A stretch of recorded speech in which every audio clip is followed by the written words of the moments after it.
Welcome to AlphaCars Service Center. My name is Dimitri, and today we're checking out the progress of the job we're doing on this SL500. This is pretty common job of replacing the deteriorating sound deadening pad on the underside of the Mercedes hood.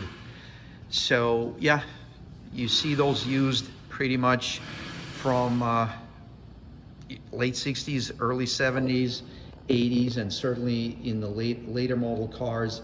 And eventually this material, because it's exposed to heat, it just falls apart. And what we do, we use these simple tools. You don't use the actual razor blade, you use a plastic insert. You use those scrapers. And of course you pull out the original clips, and the way you pull them out, you can actually save them. You can pop the centerpiece and then remove them. And then the metal brush. And what you need to do is you need to remove all the loose parts of the original glue. You don't have to remove the entire glue.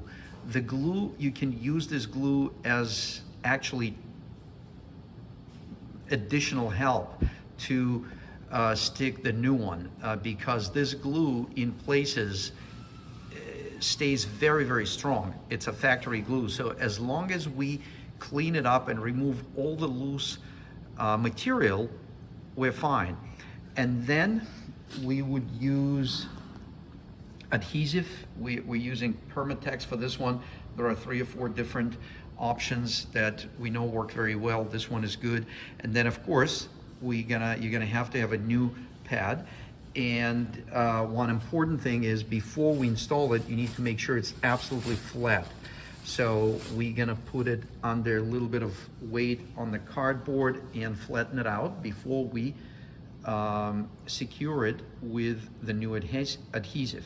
So that's pretty much it. It is time consuming, but it's pretty straightforward, and a lot of vehicle owners can probably do that themselves. But if it's something we can help you with, please reach out and we will gladly do it for you, as we're doing for the owner of this gorgeous Mercedes SL500. Thank you very much for viewing this video. Please consider subscribing, sharing, and let us know which videos you like the best by simply clicking the like button.